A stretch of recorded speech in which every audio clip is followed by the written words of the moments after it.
On this episode of the Physio Foundations podcast, I'm talking to sports physiotherapist and founder of the Sports Map Network, Nick Kane, about his experiences working in elite sport and how you can develop your own career in sports physiotherapy.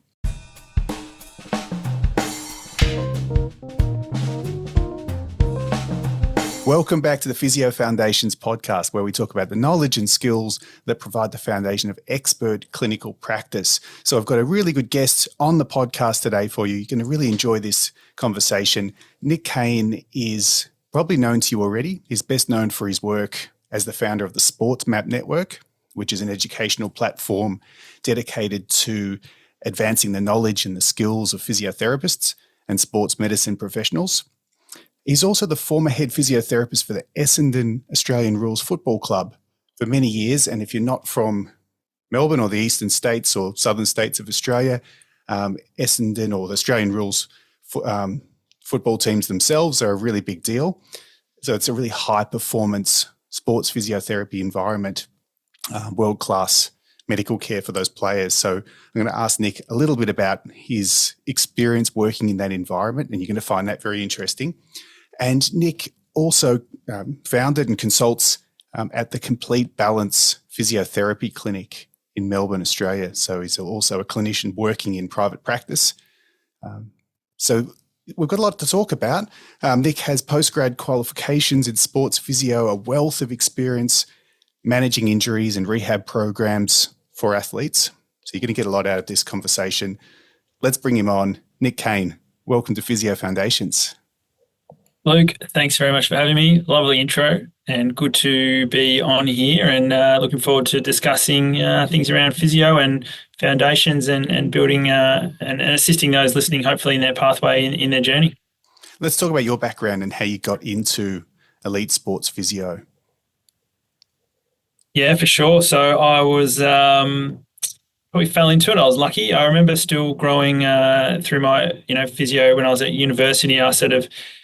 I've always had an interest in sport and football, and having played football myself, but I sort of wanted to work in an area that I felt I'd really help people more than just working with athletes. So I sort of had a real interest in like amputees and neurological rehab, and I sort of wanted to go down a path of that where I felt I could make a real difference. And obviously, and then as sort of time goes on, I was just the pure passion piece, or the really interest piece, that what I really loved doing, even though I was trying to move away from it a bit, was the musk work and the sports physio. And that's where I just got most of my kicks from and enjoyed reading about it and learning from that. So that was ultimately the path I sort of went down and had the greatest interest piece around that. So it was, 3 years into my journey of working in, some lower level sports work, which is in the WAFL, which is the Perth football competition, or in WA, and working in a private practice there. And I was going to move back to Melbourne, where I was originally from, and applied for a job at Essendon as a rehab role, which is a sort of hybrid role where you need to be have a strength conditioning background and a physio.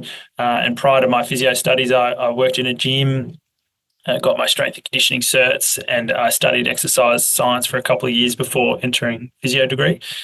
So I was sort of lucky that I had the combination. And then, I also think that, the timing was right, where the rehab person prior to me, I think, there was some complaints around him that he couldn't kick a football out in the field doing rehab. And then the fact that I had the football background and those two things, it sort of lined up nicely, and I got the job there. So I probably felt like I got the job a couple of years before my time I probably thought it would take me 5 years to get into elite sport, but it sort of took me 3 to 4. And then, from there I was away and just tried to hone my craft as much as I could over the many years. And then, it was a really enjoyable time.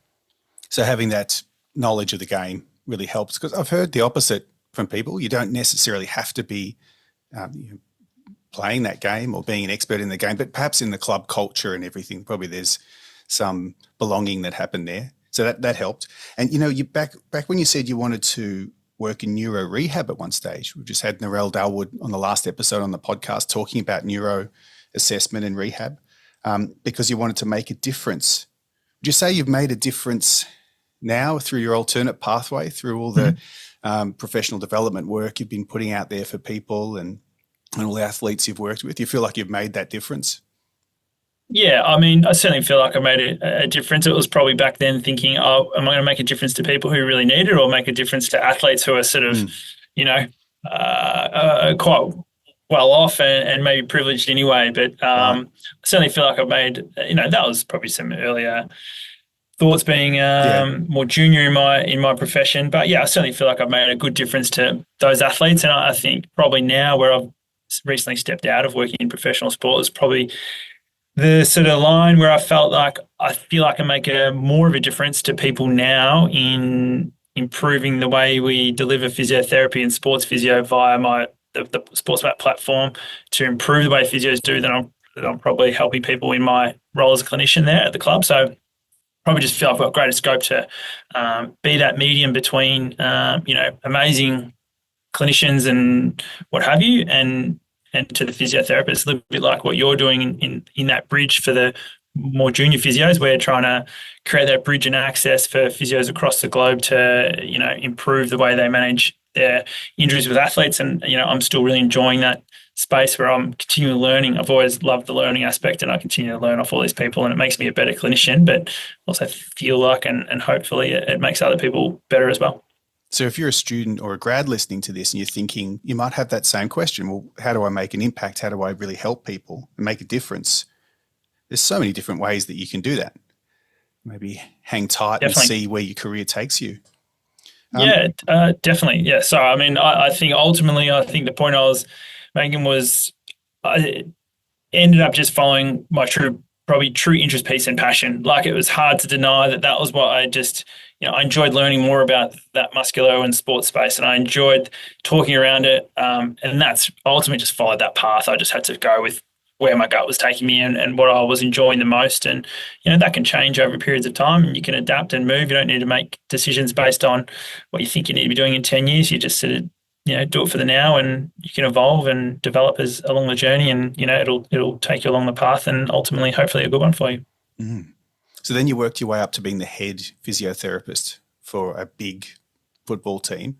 What was that like? And how did you, as the head physio, how did you fit in with all the other strength and conditioning, high performance, other physiotherapists, other staff that were within that team? Yeah, I mean, I haven't really reflected on it, so I was too much yet. I've only so I worked at the football club for 10 years and was the head physio for the last 5 years, and just finished, a couple of weeks ago, really. So I probably haven't sat back and really appreciated the time and the journey and how good it was. I mean, it was amazing learning opportunity, amazing way to sort of surround yourself with people who are really great at their job, and as a learning platform to engage and discuss and see difficult cases and all the like. So in that space, it's been amazing, and always had like a good connection with the people around. Like, the high performance team really interlinks so closely with the medical team to get good outcomes in rehab. Obviously, working with the coaches and psychology and all the other sort of team members there, that sort of ultimately you're there to deliver the best practice care you can for the athlete, and clearly that's just not one person doing that. It's a collaborative approach. So no, there was never in my experience has there been too much tension and boiling pots around how people ultimately do their best to help the athlete. I think a lot of people in that environment work extremely hard, very diligent to what they do, and do a great job. And it's and it was good. It was a really good for me to be there along that journey for my own development, but also feel like I played a decent role in, improving some of the processes, systems within the club to get it to a decent level. Yeah, well done. Well done on that period of your career. So when you graduate, you have a little bit of knowledge about a few things. You have enough to register as a physiotherapist and become it's an entry to practice degree. And then, as they say, the real learning starts. What are some special interest areas that you started to develop and you now have from the time of graduation to now, based on all your work? What have you learned since graduating? You mean here more around like a clinical aspect, or more around clinical, just general how we learn? Yeah. Look, my clinical interest definitely from where I speak now is, lower limb sporting based injuries. So soft tissue, hamstring, quad calf, knee, hip, and groin sort of regions is probably, my go-tos for what I like to, break down and get good results from. And then, yeah, they're probably my main areas and where I've probably read the most and had the most discussions. And I always say that the more you think, what do you say? The more you think you know, you don't know, or however that saying goes. I think I've just, you consistently think you get to a level and then you're like, oh, I've got so much more to know, and you can go down some rabbit holes occasionally. But you sort of also got to come back to, good systems and staple processes around what are the big rocks to try to firstly nail down with your athlete or patient, and then from there you can add those layers, be a bit more intricate around what's needed and a bit of nuance here and there. But ultimately, I always come back to the foundation. So on the pun with your podcast and nailing that down first, and then going from there.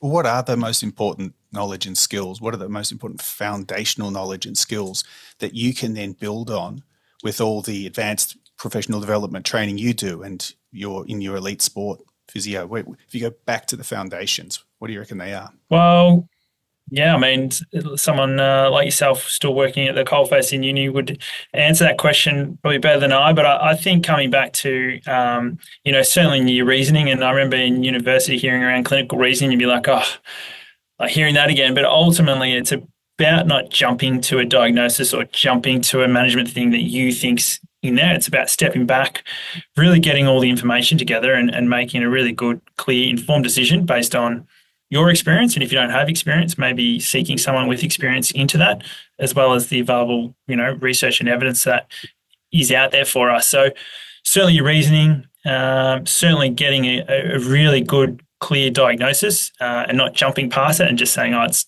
just a hamstring strain or it's just this, but maybe, having a bit more detail around pathology involved to guide you from there. And then probably just around the rehab principles is, I think, if I'm speaking in the sports context, we can sometimes try to get a bit too fancy with lots of different exercises that we've seen. If I'm doing an ACL or a hamstring, lots of fancy exercises, trying to, add layers to this or maybe fast track it to the end stage quickly because it's a bit more enjoyable to prescribe those exercises, and maybe coming back to like the dosage and loading principles that we really need. So obviously, one, we're trying to get good optimal strength gains, but is there a fatigability piece there, and how are we prescribing those strength and to get those adaptations? So that comes back to, what load are we prescribing? How long do we want them to do it for? Whether that's,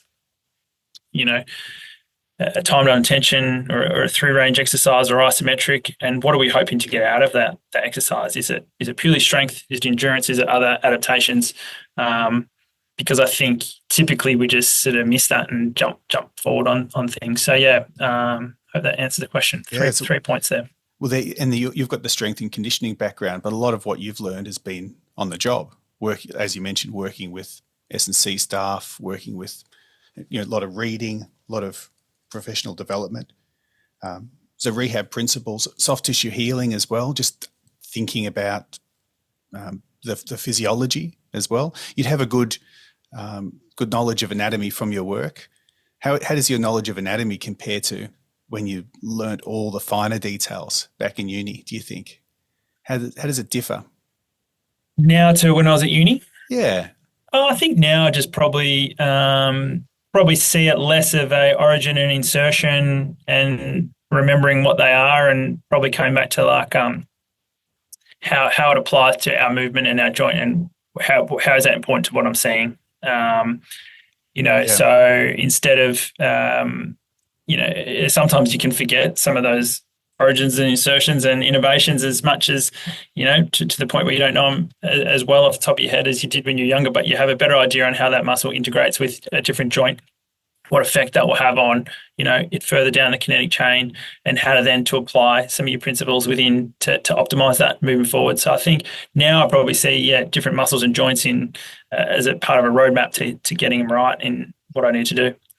But I think, you touched on the pathology and the tissue healing aspect there, I think, and the S&C and like while you're on that, yes, I've learned lots from the strength and conditioning crew at my football club over the journey and other people that probably makes me a bit more competent in the gym. But then I've also seen, you know, the profession of maybe the strength and conditioning profession do different elements of rehab and what have you. And where I hope the physio crew listening, hold, the point of difference is that physios is hopefully developing that clinical skill set and that knowledge of pathology and how important that is to your rehabilitation. It's not all just like strength, strength, strength and move away on that. You've got to come back to that. And that's our point of difference as a physio to, make clear decisions based on that, understand how our loading principles are going and have our rehab factored around that. So it's a key area physios have to be good at. And then, add the layers to your skill set when it comes to, being able to prescribe and coach and what have you from a gym exercise point of view. But even if you don't have that, the fact that you can, know how to get good tendon adaptation or loading within the Achilles tendon or what have you is, and respecting early healing from a soft tissue injury or what have you is probably going to hold you in really good stead, especially in those early phases of rehab. So, certainly don't forget that. So respect and work with and learn from all of our fellow coaching staff and S&C staff in a sports club or other allied health professionals, but understand what our strengths are as well. And the first one you said was clinical reasoning and knowledge of these principles that are going on behind the scenes in the body with pathology and pathophysiology. So, that's a really good point for us to go back to. So that now you're a grad and it's 2025 and you think, hooray, I'm a graduate in 2025, not in the 90s like these guys. And I've got all this stuff at my fingertips. So one of those resources is your SportsMap network. When did you found SportsMap? Yeah, SportsMap was probably about 12 years ago. And it started, off the back of essentially I was a super keen young physio and just wanted to get the best learning I could get and probably found myself getting frustrated and a bit disappointed with some of the courses I was attending that probably didn't delve into the depths I sort of wanted it to sort of improve my rehab. And so I basically started off by I ran a course or organised a course and which involved a couple of top physios from around the country and got them to Perth and ran a really good rehab event. So it was, it was obviously our first one. It probably wasn't our best, but it was good. And then, sort of grew from there. So it was purely born out of me just wanting to be better and find new avenues and learn from other people. And that's still what it is today. It's been part of that journey for me to improve my own development, but also I think that, as I mentioned earlier, I think can be a medium to really help people improve their own development and also improve the way we do sports physio and we pass the information across. So that's sort of how SportsMap started. And I guess if I was a new grad now, sometimes I could find myself seeing a lot of information out there. Maybe there's some other platforms and most of being Australian based, which is amazing that some of the better physio platforms are all from Australia rather than the whole world, and they get a lot of traction from around the world. But and getting a bit distracted, and obviously there's all fancy, great testing equipment available these days in the clinic, and there's imaging talked around a lot, and I guess it's great. You can really get a good broad aspect of information and what have you, but ultimately, I think firsthand you've got to be good with building rapport with your patients or athletes. You've got to be systematic and still slow with your process to work through, as I mentioned, around your reasoning and diagnostics. And still, I think in the first, still the best advice I got around early days was like, don't worry too much about the financial aspect in the first few years out of university. Really just a big development period of time to absorb as much information as you can and be a real sponge. And that's what I did for my first few years. And I guess I still do it. But that was a great piece of advice to get myself into a clinic or an environment where I was getting good professional development, good mentoring. And I still think that holds true, that advice. And you have to be just naturally curious and enjoy what you're doing. So one of the things you mentioned before was you had passion for the topic of musc, physio and sports, and you ended up following that. There's something in that because you can argue it both ways. The passion hypothesis, is not necessarily just all about passion. You could be passionate about unicycling across the desert and you'll never make a cent from that. And Tim Travail and I've done a whole episode on this, the concept of balancing what you're good at with what you're passionate about, etc. But yeah, I'm just thinking about being a grad and integrating what you said there. We could add rapport into your list of foundational skills, communication skills, interpersonal skills, developing rapport with people. Say you're a grad and you're just fresh out of uni and you've got all these resources, and you mentioned the possibility of being distracted and chasing fancy exercises and new things, perhaps at the expense of just building clinical reasoning skills and doing the foundations well. I can see that's a trap these days. What other challenges do you think there are these days for grads? Look, maybe, I think it probably comes back to having just a good, clear goal around what you want to achieve. And I guess probably the only two other things I see is maybe some newer grads shop themselves around to different clinics. It's a different place that looks a bit newer and fancy with some different equipment and what have you, and sort of change jobs rather than like instilling and building really good, consistent caseload. And maybe the other one is just, it's funny, it came from me because I'm pretty impatient, but maybe a level of impatience to, it's like the end goal. It's like I want to be working in sport, so then like everything's like hanging on that, and I'm not really happy within it until I'm in sport. I think ultimately you're right. You've got to be, enjoying what you're doing, enjoying helping people, enjoying being curious and learning, and ultimately, if you are all those things, the sort of end stage stuff will take care of itself. It helps to sort of set yourself in the right position to be, get yourself in the roles like that where, whether it's working with local clubs or, second tier competitions, to sort of be in the right place. But ultimately, not getting in a rush too much, because you still need to get the foundational skills, be really confident for when you do finally get your role in elite sport. You don't really want to be in there and sort of, just winging it in a way. So you want to be sort of ready. So I guess, there's an element of not rushing that. What that time frame looks like, I don't really know. It comes back to probably, what role and things like that you'd go for. But certainly rushing, I've seen in a few different physios. In your clinical role in the clinic, you mentor and you develop clinicians who have then gone off to do high level, high performance work. Was that a goal that you set out to do with your clinical work, that you wanted to have a centre where you're developing people like that rather than just doing the basics? Yeah, I mean, I don't know if I set it as a goal, but I think naturally there's that complete balance physio where, we have a fantastic team of staff and some top physios, and they're doing really great things. They're studying their masters, they're working in professional and semi-professional sports. And, probably years ago, maybe 4 to 5 years ago, the clinic was more built around probably some more senior physios that were all sort of doing a couple of days a week, 2 or 3 times a week. And, naturally, in doing that, then they've sort of been able to move themselves into professional sports. So probably, 5 of our staff in the last 5 years are now like full-time working in AFL, which is amazing for them.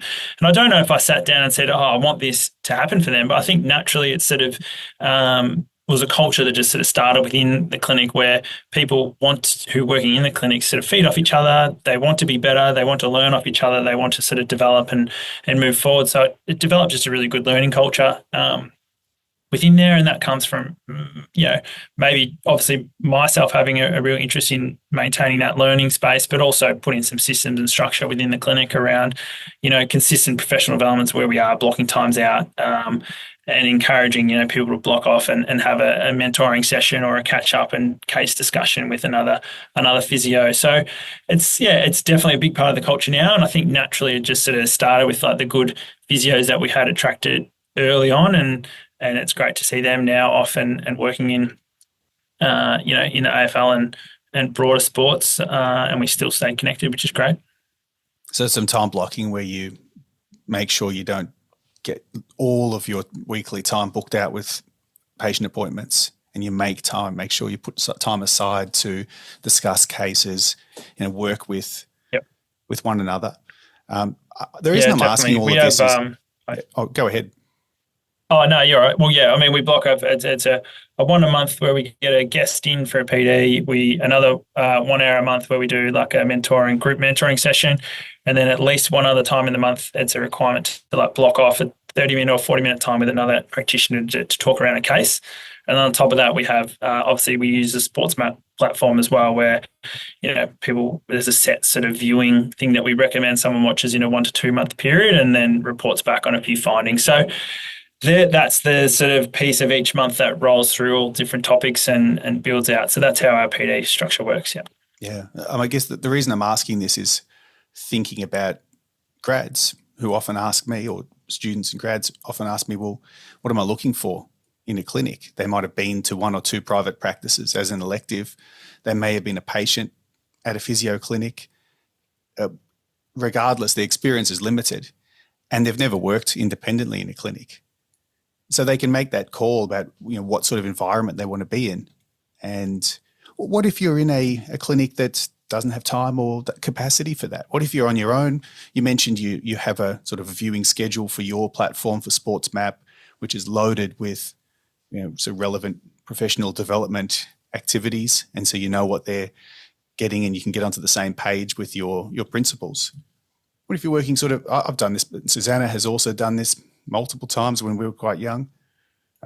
New grads, just working on your own somewhere. You're building some referrals with some local doctors. You're making a lot of phone calls. These days, I guess you do more emails. What can you do to build up your professional development and your mentoring in that situation, do you think? Well, yeah, it's a good question. I mean, I think when you are working on your own, you can be a bit isolated at times. And either if you're a new grad, there's certain things, you don't know, you think you might know, but you might not have that knowledge just yet. So you're almost in that period of time when you just need to get exposure to things. So you just need to put yourself out there. So you're picking up new things and then you'll gain some traction from there. So in that case, certainly blocking off, a period of focused learning within, your weekly schedule. So whether that is like doing a masterclass or listening to a podcast on the way to work, and getting something sort of routine or habit-based within your week. So it's there. So you're just opening doors to see stuff and then let you know maybe, oh, geez, I don't know much about that. I need to follow that up, and that will lead you down a path. So maybe something like that in your weekly schedule. Without doubt, there's still scope definitely for like your, for a similar principle around your sort of live events or your conference or courses and things like that. What a great way just to connect with people and discuss, but also, hear about new things, and again, open the doors. And often find those live events just give you a little bit more motivation and creativity to keep exploring and being curious to get better. So I think, those two aspects are really important. And I think it also applies, like if you're a senior physio and you've been working for 10 years and you're working on your own in a clinic, just working hard, getting away at it, ultimately might be fine if you've just jumped into it. But 5 years down the track, you're going to find yourself I'm still doing the same stuff I was doing 5 years ago. Am I really developing my skills? That guy's not getting better, but I haven't really explored why. I'm just keep doing the same thing. And we can all fall into that trap, right? Just doing the same thing. So again, it's just coming back to being, open and learning. And I think, probably the best physio in Australia is one of the most curious and, willing to learn physios I've ever come across. And that's Craig Purdom.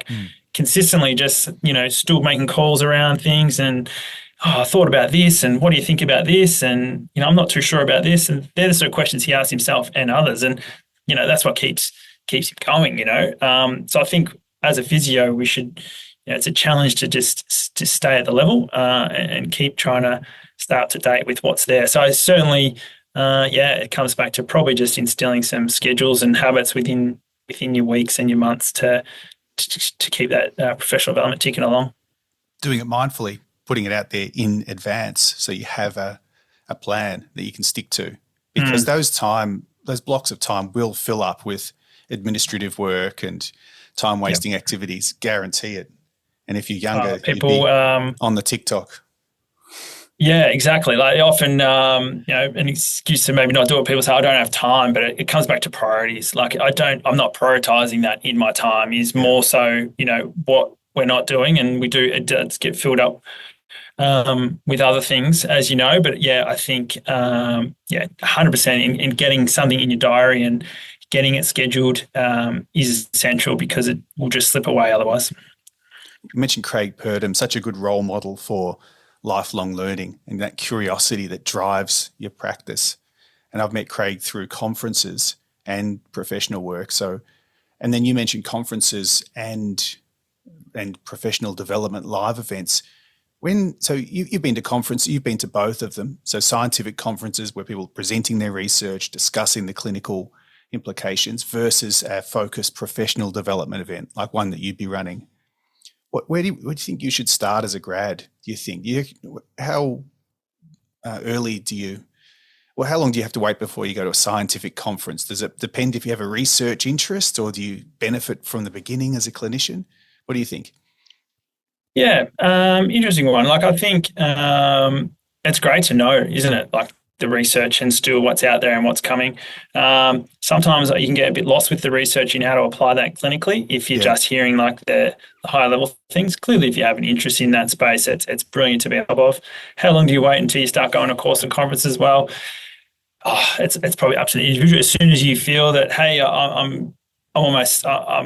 I'm tolerating with the input I'm getting at the moment well. Like, I'm learning from, seeing cases. I'm learning from my internal struggle. I'm not feeling overwhelmed. All right, I'm steady. Okay, now I might go to a course and get some more. And I think, that could be around 12 months into my cycle. Might start with like some of the, my go-to personally, but it would just be more of the sort of smaller, events that get some practical application and hearing about, different topics and to give a good broad scope of learnings in that space, maybe before a big scientific conference, but probably comes back to the interest. But yeah, certainly it's still good to be in touch with the research in what's coming. We've got an audience who may have already been to a conference. Some have never gone. Some have really never thought of that as an option. If you're a clinician, only think about it if they're doing a research high degree or PhD, for example.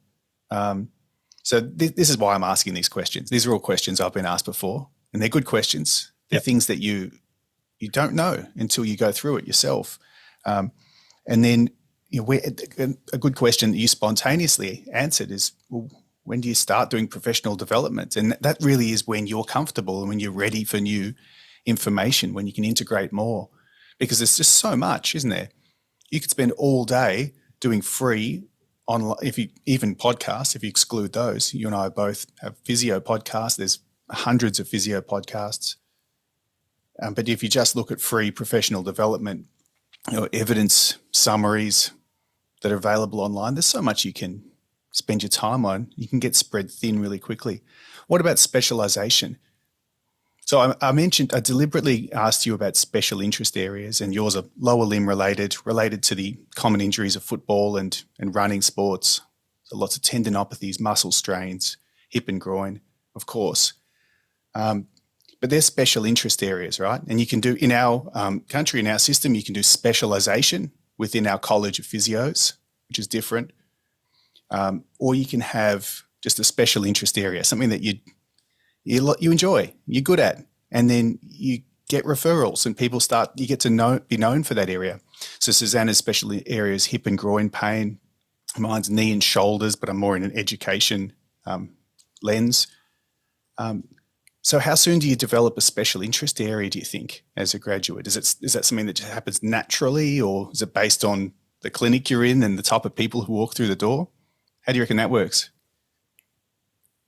Yeah, well, I could only probably speak to like my experience, but I think how it would work, you're probably right. It probably comes back to some of the cases that you're getting. If all you see is shoulders, then that's probably going to start to be an area for you. But I probably think, probably took me like 7 years to really start to think, this is, I have a skill set that I think is pretty good in this area, and I can hone it a little bit more. So I probably, that 7 years from physio where I started, probably, delving deeper into an area and feeling like I'm, maybe a little bit more ahead on those couple of things than other things. For instance, those areas you spoke to, and then when it comes to shoulders, I'd say I'm sort of mid-tier. Like, it's not something I've read extensively about, and looked at. So it's a period of time, I think. It probably comes back to, again, your area of interest and what you find, gets you sort of really ticking and excited about learning more in that space.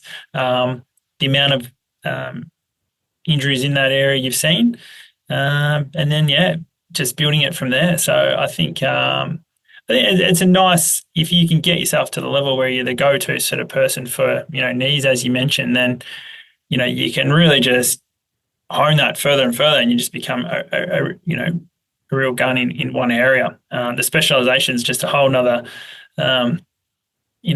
development pathway, isn't it, through the APA? And I know like some guys like Brad Beers recently completed, who's a guy who's been to some sports map courses, and they actually need to do lots of extra PD, so they come to a lot of sports map events during that period. But it's something I've considered. I haven't decided if I'd be doing that at all just yet. Certainly not from a family standpoint where I sit right now, but as a way to continue to really be the best physio you can, if that's out and out your goal, then it's certainly a good avenue to go down, I think. And before that, there's postgraduate qualifications as well. I always feel sorry for the doctor of physiotherapy students who are onto their second degree anyway, but it's an entry to practice degree. So yeah, they might have the an advanced master's equivalence, which is really good, and know a lot of stuff, but it's still just there's their day one as a graduate physiotherapist at the end of that. And if they wanted to then specialize, they might go and do a postgrad masters of sports like you've done. Yep. More uni, more money, less earnings. It was the same if you go into research, like I did. I had to go and have the loss of financial income from the PhD in those years. Susanna went through the same thing as well. They're probably things that grads and students don't want to even think about, and fair enough too. But yeah, it's crazy, isn't it? The robbing Peter to pay Paul, and it's where physio is ultimately, you're there to be, what keeps you in the profession is the growth and the knowledge and being better and or trying to working to be better to help people and what have you. But it doesn't necessarily translate to more income being better. Like, as in, I might do my masters. It doesn't necessarily mean I can charge heaps more, or I might do my specialization, and it doesn't mean my income goes up a set amount. Like, it can be really variable. So there's definitely those challenges within the physio where, as you say, you do more greater study, and it costs a lot of money now, the masters, and you lose money while you're doing it. And it's all part of the picture, but it comes back to, I guess, what you see yourself doing probably long term, and having a bit of a nice clear framework or goals within that, and slowly working towards it. I don't know if you can directly measure financially the benefits of it. You have to look at across multiple domains. You have to look at your obviously your income, but your life satisfaction, your health, doing the work you want to do. What about your impact on the people you've been able to help by having better skills? And then it might be just very indirect that you may be in a better income as a result of all that work. But as you said, you don't just do a master's and start charging more. Maybe some people do, but it's not that simple. But the benefits of when you go back and you do the postgrad education. So I've done both, the clinical postgrad and the research high degree. It just changes the way you think, the way you approach things. And your number one skill you told everyone to think about, and keep going back to a foundational skill, was clinical reasoning. It can really help you as an educator as well. Doing education is one of the best ways to get better at a skill. And you do that to a clinical audience, and I do I educate within a academic university environment. So if you can get involved in teaching as well, mentoring clinicians, and even those support groups that you have where you mentor each other in the clinic, these things are really important. So I'm just thinking about our audience who listening to this, who might be thinking, oh, this seems like a long way away from where I am now to where Nick is. How would I get there? And these are the building blocks of how you've done it. Yeah, well, exactly. And look, you've really hit the nail on the head where you're not just talking around financial wealth. There's so many other aspects that tie into that. So it's a nice way to clarify. And yeah, look, if it does seem far away, certainly over the last however long been a physio, I've really enjoyed it. So it's not like haven't enjoyed doing all that. I've enjoyed the learning. I've enjoyed,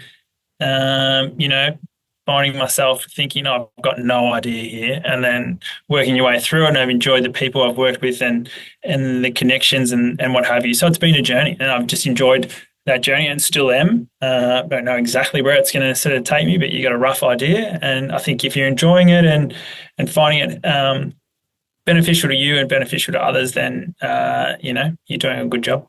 That's such an important thing to talk about, because attrition from the health professions is large and increasing, and it's such a good career if you can get through the rough bits at the beginning. Really, it's quite hard when you're grad to get started. There's so many factors that you need to think about.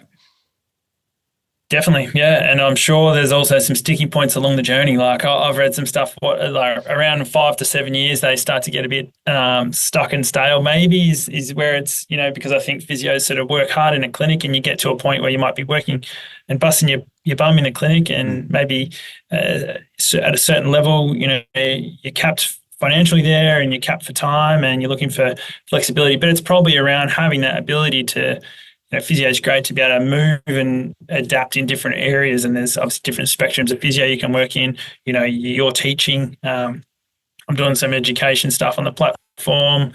The point is, it's not always I just need to work in a clinic and go hard. There's other avenues you can do to, I guess, keep you in the profession, keep you interested, and also just to not burn you out. So just being a bit creative and following your nose around, your interest piece again, I think is helpful. These questions I've been asking you are deliberately broad and vague, and probably different from the standard physio podcast. And they're all, as I said, they're all questions I've been asked, and it's been really good to get your perspective, because I can give my perspective from my clinical career leading up to my academic career. It's good to step out away from that and ask someone who's been really successful with a clinical career and is involved in clinical education what you think. So I thought those answers were really, really good, really helpful. And hopefully this conversation inspires people listening to stick it out and to follow their interests and passions, but also follow what they're good at, and seek the help they need, and just sort of integrate a lot of the tips that Nick has given us in this episode. And hopefully you guys find it helpful. So Nick, any final thoughts?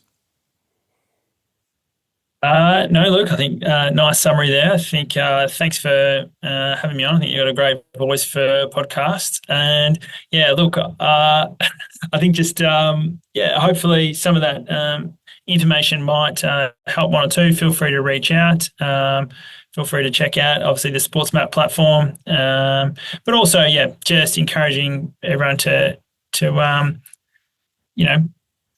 enjoy the physio space. We're lucky to be having working in a great environment, a great career and profession that does really great things for many people, and then just making it really work for you. And and hopefully you can take something away from that. And I look forward to connecting further. And a shout out to Abby DeCrezza, who connected us, who's a part of SportsMap. What's Abby's role? She's a content.